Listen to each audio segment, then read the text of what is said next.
Good morning दोस्तों, मेरा नाम Sandeep Kumar Reddy from engineers competitive training academy. आज हम लोग डिस्कस करेंगे इंडियन कोस्ट गार्ड के संबंधित जो कि डोमेस्टिक ब्रांच और जनरल ड्यूटी के बारे में जितने भी क्वेश्चन पेपर्स हैं, कुल मिला के 20 क्वेश्चन पेपर हम डिस्कस करेंगे। आज हम डिस्कस करेंगे 15वां। ऑलरेडी हमने 14 तक डिस्कस किया गया है, आप प्लेलिस्ट में जाके देख सकते हैं।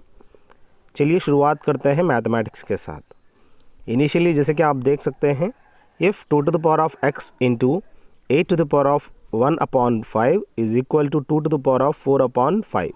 जैसे कि आप जानते हैं, इस हिसाब से स्प्लिट कर लीजिए आंसर में जो भी ब्लू इंक से लिखा गया है।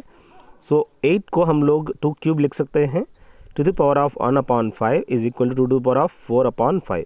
जैसे कि आप जानते हैं, जब बेसेस बराबर होते हैं तो जब प्रोडक्ट के बीच में जो भी रहेंगे उनको प्लस करना होता है। 2 to the power of x plus 3/5 is equal to 2 to the power of 4/5। जब बेसिस इक्वल होता है जो भी पावर्स रहेगा अपने आप इक्वल हो जाता है। So x plus 3/5 is equal to 4/5 को हम लोग x इक्वल टू 1/5 आंसर आपको x का वैल्यू आपको देखने को मिलेगा। अगर 1/5 की जगह अगर आपको 0.2 अगर देखने को मिलता है तो आपको 0.2 आंसर पे टिक करनी है। अगला देखिए दोस्तों, x का वैल्यू दिया है, y का वैल्यू दिया है x square plus Y square. जैसे कि आप जानते हैं a square plus B square is equal to a plus B whole square. यहाँ पे आपको याद रखिएगा उसने पूछा क्या है, उसके हिसाब से आप लोगों को अलग अलग फार्मूला याद रखनी है। जैसे कि a plus B whole square plus a minus B whole square को 2 into A square plus B square की जगह ठीक उसी तरह अगर पूछा जाए यहाँ पे इस तरह से आप आंसर देख सकते हैं। अगर यहाँ पे 2 into X square plus Y square का वैल्यू अगर 12 है तो X square plus Y square का वैल्यू क्या है, जैसे कि 6 है दोस्तों। सो इसका आंसर अभी क्या है, 6 है। अगला देखिए, x minus 1/2x equal to -5 है दोस्तों। इस हिसाब से इक्वेशन में आपको x का वैल्यू -10 देखने को मिलेगा। फाइंड आउट करनी है x square plus 1/4 x square के अंदर अप्लाई करने के बाद आपको 125 आपको आंसर आ जाएगा। अब फैक्टर्स फाइंड आउट करने के लिए बोला है 2x square minus 7x minus 15 की जगह। सो आराम से 15 को 3 और 5 नहीं कर सकते हैं, क्योंकि देखिएगा आप 15 इंटू 2 30 है दोस्तों, जो कि 2x स्क्वायर माइनस 7x के अंदर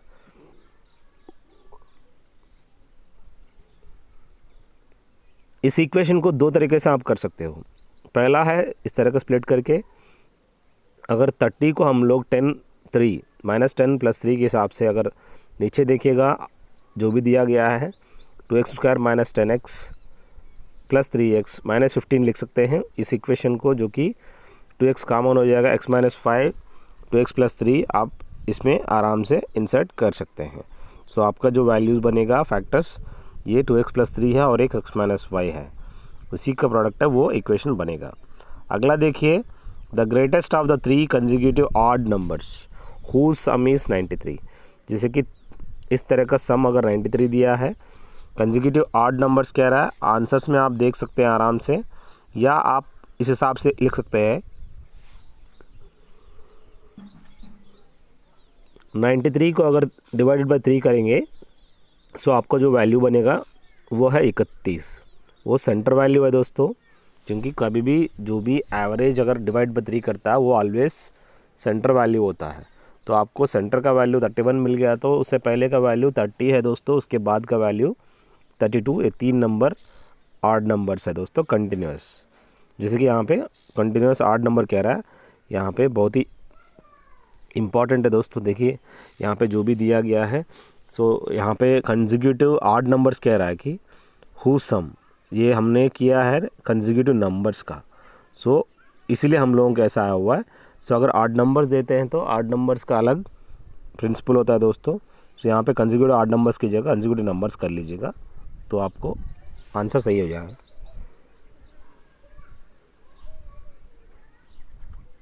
the volume of right circular cone जो कि दिया गया है 100 पाई दोस्तों, ये क्यूबिक मीटर सेंटीमीटर्स में होता है।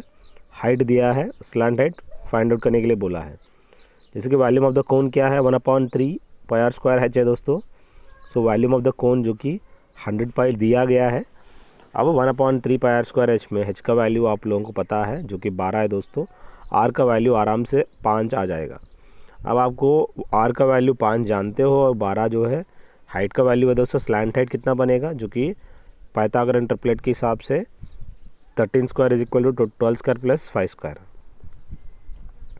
सो स्लैंट हाइट आपको आंसर मिल गया।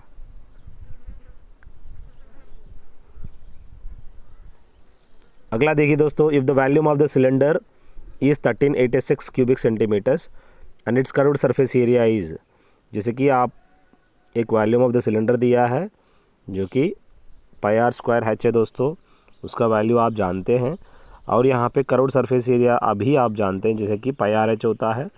सो उसका वैल्यू इसके अंदर इंसर्ट करने के बाद आप आराम से आर का वैल्यू आपको देखने को मिलेगा।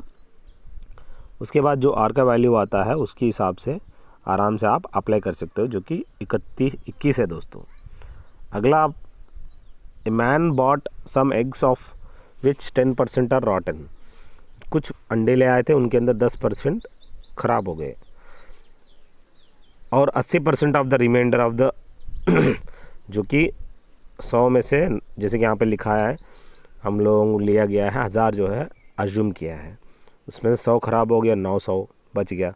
उस रिमाइंडर में 80% यानी 720 उसने क्या किया, अपना नेबर्स को दिया। अब उसके पास 36 बचा है, यानी वो 900 में से 720 जाने के बाद जो बचेगा 180 कितना का बराबर है, जो कि 36 का बराबर है दोस्तों। अब 180 को अगर 1/5 करेंगे तो आपको 36 नंबर देखने को मिलेगा। ठीक उसी की तरह कुल मिला के अंडे 1000 के ऊपर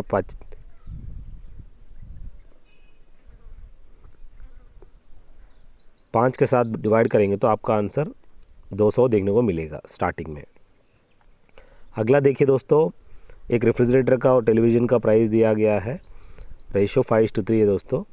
रेफ्रिजरेटर का अगर 5500 है, टेलीविज़न का जैसे कि आप जानते हैं 5 यूनिट बराबर 5500 है दोस्तों। 1 यूनिट का बराबर होता है जो कि 1100।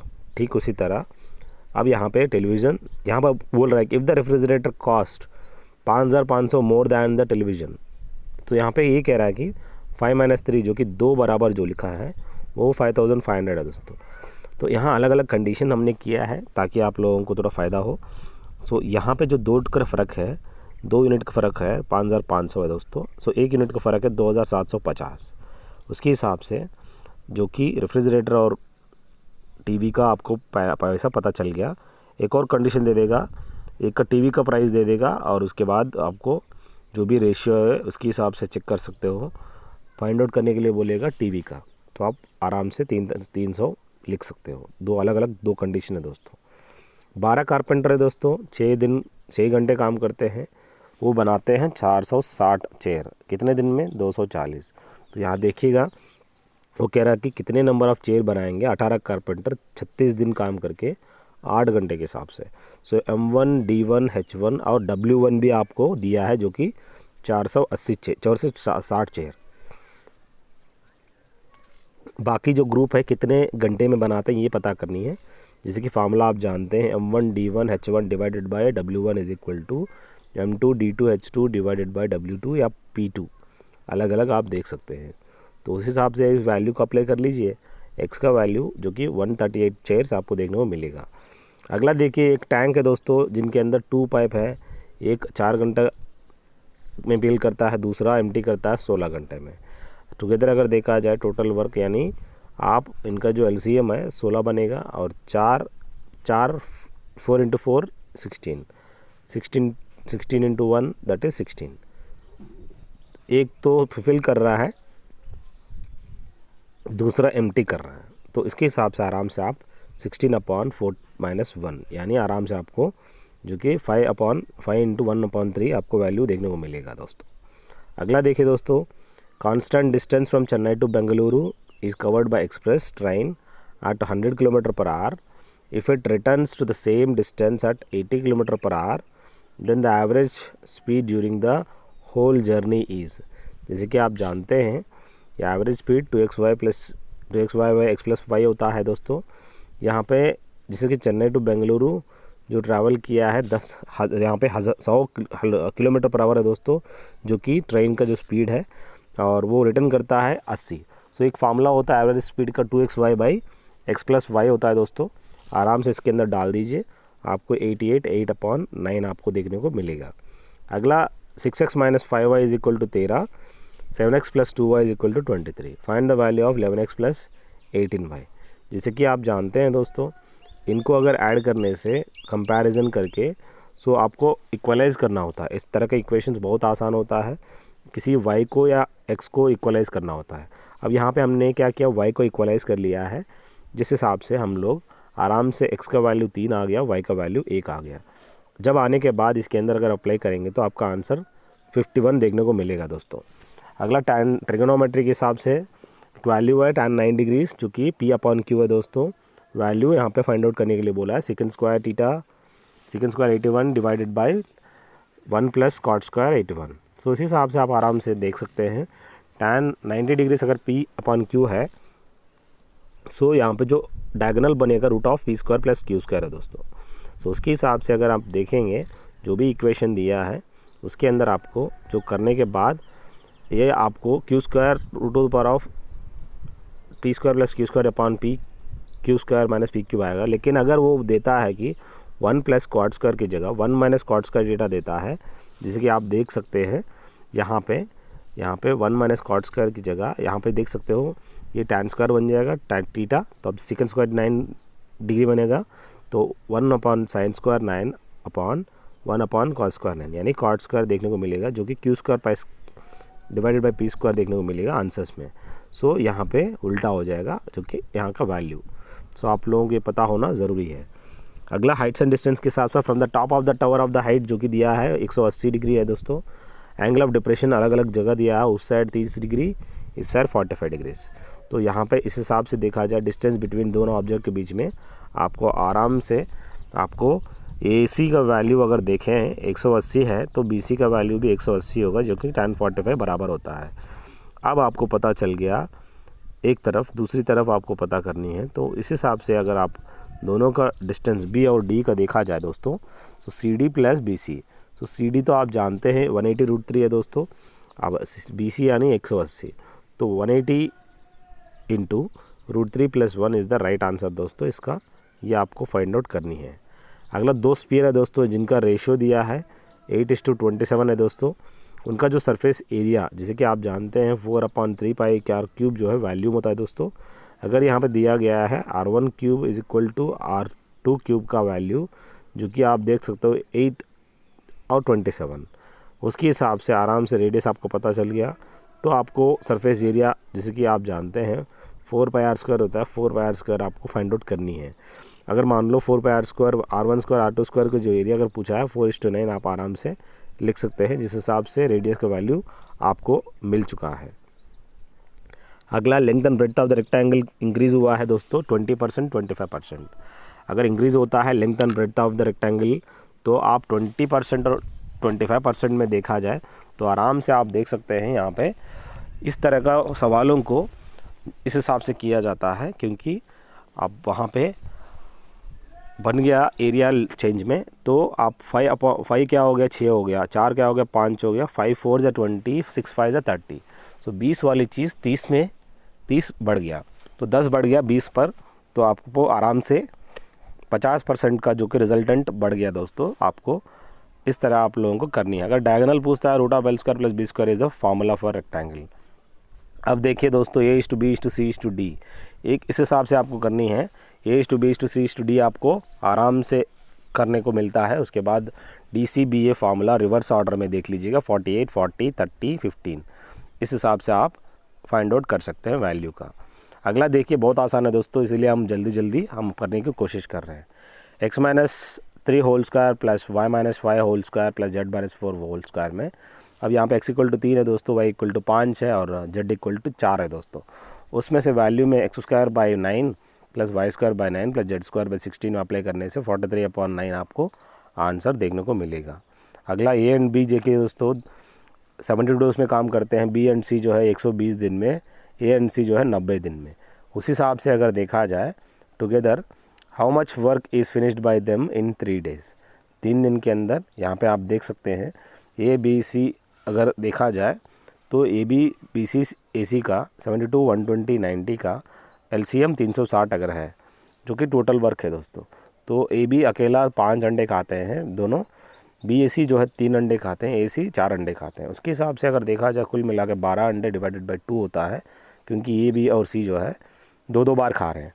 तो आपको 360 अंडे जो है डिवाइडेड बाई 6 के हिसाब से आप आराम से देख सकते हो। लेकिन यहाँ पूछा क्या है, how much work is finished bye them in 3 दिन।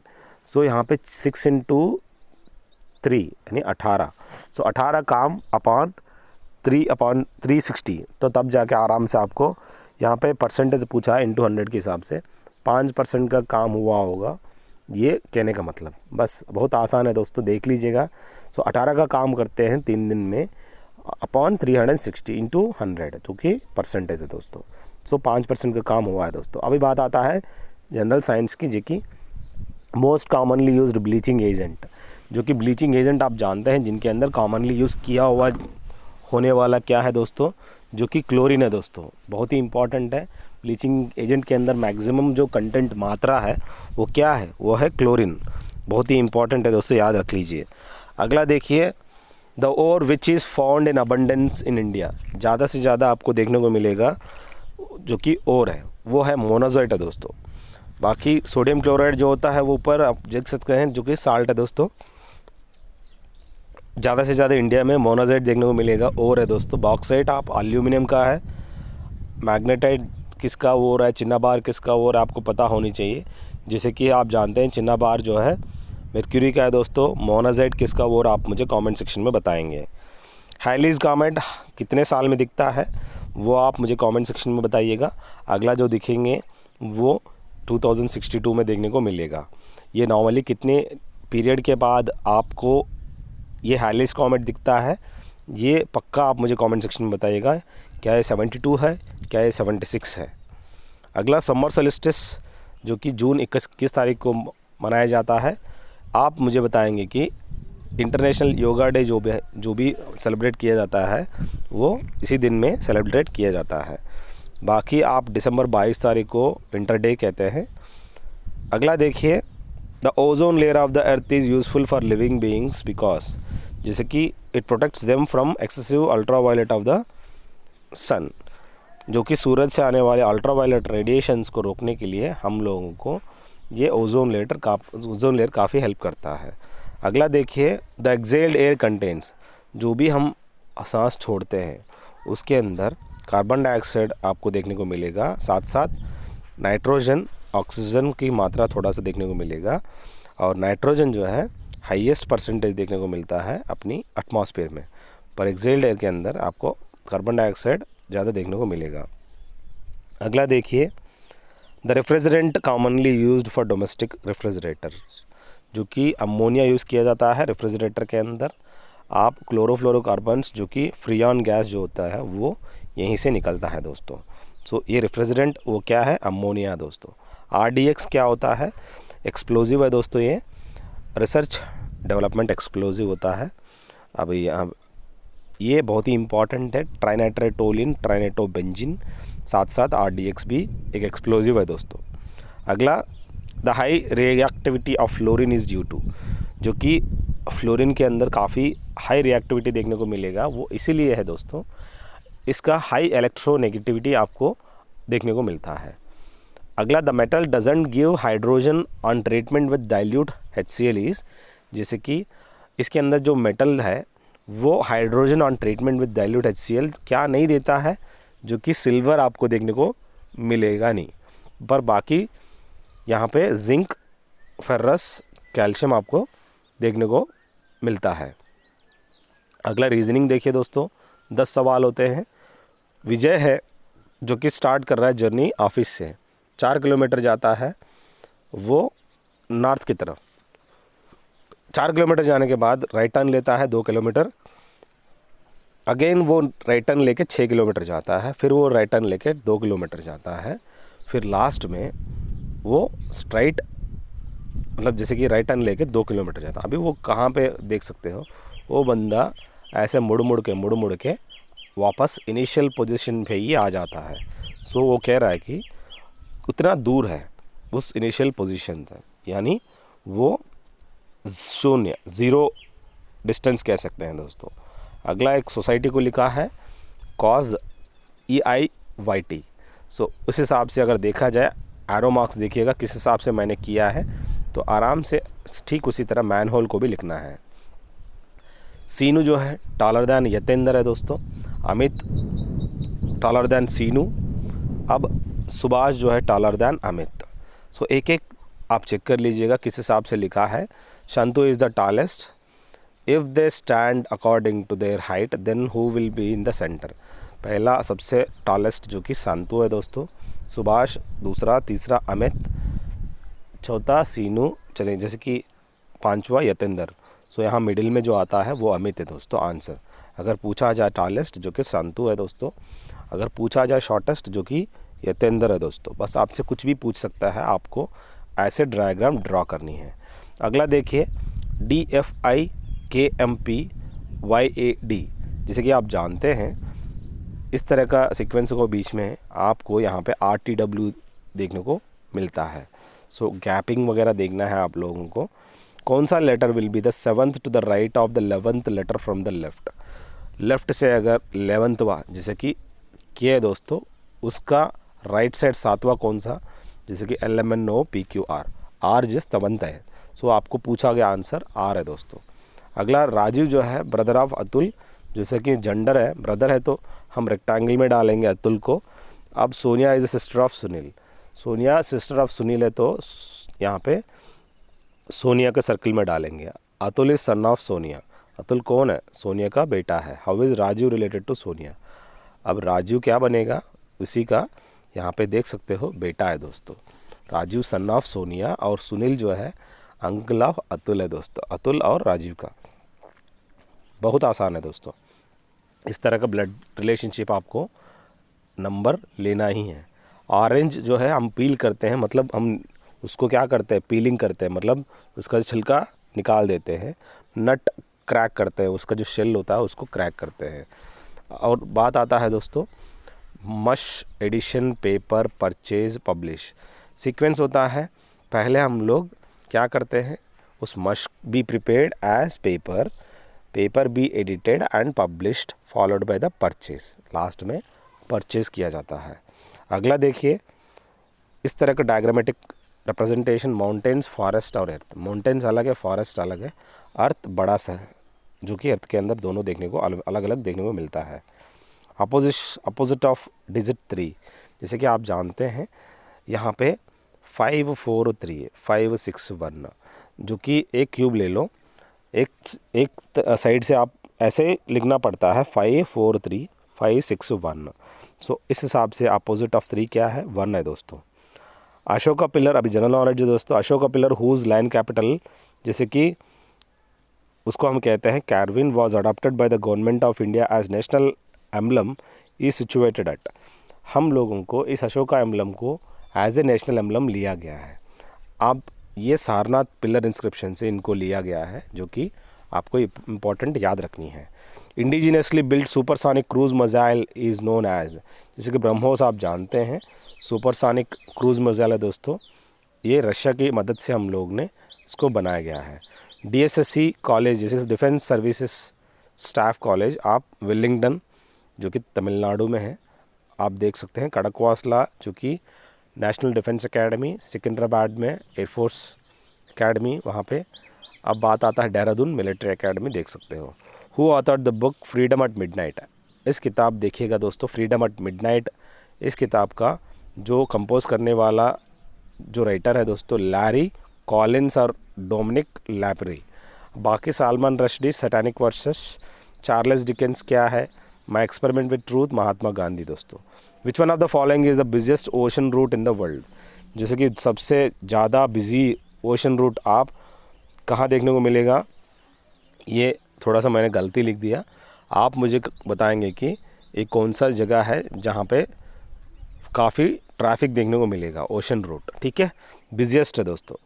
अगला बिटवीन यू एंड आई की जगह बिटवीन यू एंड मी आना चाहिए। She is not so brilliant. English है दोस्तों, रिप्लेस विथ मी के साथ रिप्लेस करना होता है बिटवीन यू एंड मी, जो कि आप रिफ्लेक्सिव प्रोनाउन देखना पड़ता है। I have hunted and shot myself so I know what it is like. यहाँ पे माई सेल्फ की जगह यहाँ पे I have hunted and shot, बस यहाँ पे माई सेल्फ की ज़रूरत नहीं होता है, डिलीट करना होता है। So I have hunted and shot, तो माई सेल्फ की ज़रूरत नहीं होता है। So I know what it is like, shot के बाद माई सेल्फ अपने आप अंडरस्टूड है दोस्तों। He committed suicide twice before he died. यहाँ पे he committed suicide twice before he died. Attempt to commit, कोई भी अटेम्प्ट टू कमिट मतलब उसने क्या किया, अटेम्प्ट किया है, ये आपको बताना है। ही अटेम्प्ट टू कमिट सुसाइड, उसने अटेम्प्ट किया है सुसाइड करने के लिए। सो अटेम्प्ट बहुत इंपॉर्टेंट होता है, वर्ड ऐड करना है यहाँ पे। अगला देखिए, टू इसलिए आया कि वो ट्रांजिटिव फॉर्म में आपको बतानी है। He did not pray to God due to this ignorance. जैसे कि इंसर्ट इफ़ यू, यहाँ पे देखिए दोस्तों, he did not pray want to, यहाँ पे देखें टू गॉड, यहाँ पे देख सकते हैं जो भी दिया गया है यहाँ पे इंसर्ट कि यहाँ पे क्या इंसर्ट कर, insert if you want to be free. यहाँ 49 की जगह क्या आना चाहिए, so if you want to be free from all physical aches and pains and enjoy perfect physical aches and pains and enjoy perfect physical harmony, then put you in mind in order and you harmonized your thoughts। तुम्हें क्या करनी है, अपनी thoughts को harmonize करनी है। think joyful thoughts, think loving thoughts, let the elixir of goodwill run through your veins and you will need no other medicine। सो यहाँ पे एलिक्सिर का इस्तेमाल करना इम्पॉर्टेंट है। और करेक्टली स्पेल्ड वर्ड देखिए दोस्तों, commemorate. Commemorate is the right spelling है दोस्तों। Hierarchy, HIERARCHY, hierarchy. अगला देखिए, she asked is the secretary coming to the meeting. यहाँ पे she asked if the secretary was coming to the meeting, तो यहाँ पे वॉज कमिंग आना चाहिए। Who इनैगुरेटेड the fair, bye whom was the fair inaugurated। यह आपको बहुत ही इंपॉर्टेंट है दोस्तों। 3 and 4 मेक 7 की जगह 3 and 4 यहाँ पे अंड आ चुका है जो कि प्लूरल है दोस्तों। मेक की जगह यहाँ पे 3 and 4 मेक 7 है दोस्तों। अगला time and tide waits for none होता है। जैसे कि टाइम अनटाइड दोनों साथ में इस्तेमाल करते हैं, उसके बाद वेट्स आता है, तो यहाँ पे 3 and 4 अलग अलग है दोस्तों। यहाँ पे इसीलिए हम लोगों को मेक आया हुआ है, नहीं तो मेक्स आ जाता। द सिनोनिम ऑफ फ्लटर, जैसे कि फ्लोटिंग होता है, जिसका सिनोनिम होता है दोस्तों। अगला एंटोनिम पैरोकियल, यानी जो कि काफ़ी लिमिटेड होता है पैरोकियल, उसका एंटोनिम अगर देखा जाए ग्लोबल होता है दोस्तों, all around the world. A person without training और एक्सपीरियंस इन ए स्किल और सब्जेक्ट, जिसका कोई एक्सपीरियंस नहीं है पढ़ाने का, उस बंदे को हम लोग इनएक्सपीरियंस्ड पर्सन कहते हैं, उसी को हम नोवाइज कहते हैं, काफ़ी इनएक्सपीरियंस्ड, और वेट बिहाइंड ईयर्स कहते हैं। और जो कि काफ़ी एक्सपीरियंस्ड होता है उसको हम वेटरन कहते हैं, इसका अपोजिट। अगला, आप आर्टिज़न क्या है, मैजन क्या, आप मुझे कमेंट सेक्शन में बता सकते हैं। The king had been made to eat humble pie, मतलब जो भी किंग है, he had been made to eat humble pie, यानी अपोलोजाइज, टू अपोलोजाइज। सो यहाँ पे किसी को माफ़ी करना, मतलब माफ़ी मांगना, apologise. So the king had been made to eat humble pie to apologise. So he, उसने उसको बोल दिया तुम उसको माफ़ी मांगो, किंग। इस तरह का हमने 15 तक हम डिस्कस किया है दोस्तों, और 5 हम डिस्कस करेंगे, और ऑलरेडी हमने 14 तक डिस्कस किया है। प्लेलिस्ट में जाइए, आपको काफ़ी फ़ायदा होगा। Thank you, have a good day, have a great life दोस्त। आई होप ये वीडियो आप लोगों को अच्छा लगा होगा। इस तरह का पेपर्स अगर आपको चाहिए, आप मुझे कॉल कर सकते हैं मेरे नंबर पे। Thank you, have a good day, have a great life.